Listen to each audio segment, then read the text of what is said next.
Hello everyone. My name is Mr. Ho, and I'm honored to be your lecturer for quantum physics, right? An important part of physics that really left a big change to the landscape of physics, right? Hi, and this is where I interrupt the usual um, introduction to quantum physics to actually talk about maybe the 2022 Physics Nobel Prize, which was actually on the work on quantum physics and entangled photons.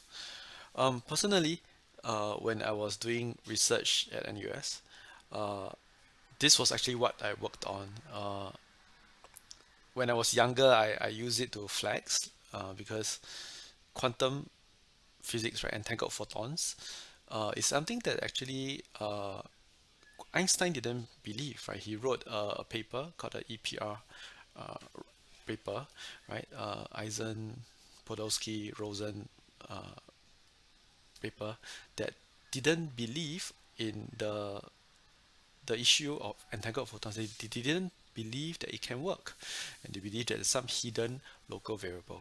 And when I was doing my research at NUS for my masters, right, I was actually proving Einstein wrong about 6,000 to 10,000 times a second, right? So uh, and it's not because like I'm good lah, right? But it's because of the work of many scientists before me, and that was already 15 years ago.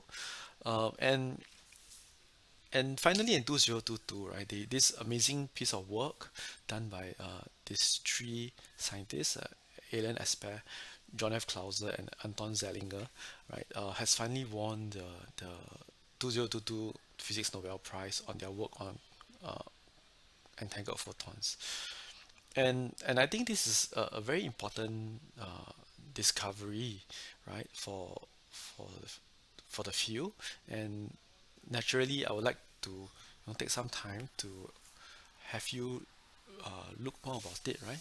If you have you heard about quantum computers and how they would eventually break all of the of the cryptography methods that we have? That means all of your banking cryptography, all this. There's already uh, people who are downloading vast number of encrypted information on the internet and saving it so that later on, when a quantum computer is invented, it can be used to unencrypt all of those messages, right? So that's a very scary angle, right? Where literally knowledge is power. So and then what quantum physics takes away with a quantum computer, quantum physics gives back, right? With the idea of using entangled photons to develop quantum cryptography, and that's actually what I was working on about 15 years back. So if you're interested, do spend some time to look at the 10-minute overview of the work, and then the QR code on the right is actually a deeper look at Bell's theorem, which undergirds is the underlying foundation, right, for all of this work. Okay, and of course, I don't expect many of you to understand what this is, right? I mean, you think about it. This is three eminent scientists' whole life's work, right? And for an undergraduate, this is like half a semester worth of work to understand Bell theorem and understand how to implement it in the experiment. So um, don't be discouraged, right, if you do not understand. But if you are interested, do scan these QR codes, right?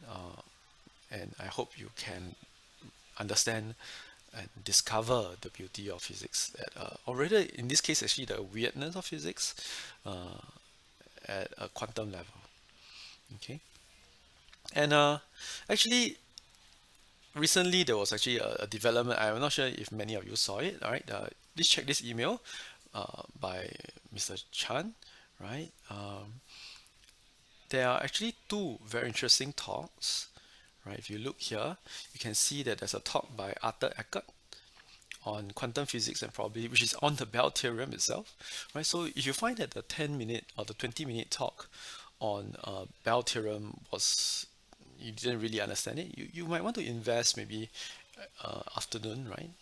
Or 1 or 2 hours listening to Arthur Eckert, right? So when I was working in the Center of Quantum Technologies in NUS, Arthur Eckert is our big boss, right? So you literally have the boss man explaining to you, right, what Bell theorem is, right? And next, you also actually can sign up for the next one, which is Advances in Quantum Technologies. And this is taught by Dr. Quek Leong Chuan. When I was working at CQT, Dr. Quek was one of the very kind souls who talked to me very often, who is very willing to teach and share. And just in case you don't know, yeah, you probably don't, Dr. Quek was actually a teacher in VJC. Yeah, and I spoke with him. He said what made him, decide to go from teaching to become a researcher and a professor. He said, he just wanted to see if he could try, and obviously he succeeded and is thriving. Right, you look at his many titles, right? Thriving in the realm of quantum physics. So yeah, I hope this gives you a deeper insight or into the realms of possibility of quantum physics. And what we're doing here in Quantum Physics 1 is about laying the very simple foundation, right? This is practically, right, what we're doing quantum is practically trying to learn 1 plus 1 equals to 2, whereas what you're doing in uni would be the analog, the equivalent would be the doing integration or more, right? So what you're learning now is the 1 plus 1, and what you'll be doing in the future would be like integration, right? So yeah, with this, I want to end my extended introduction to quantum physics 1. Thank you.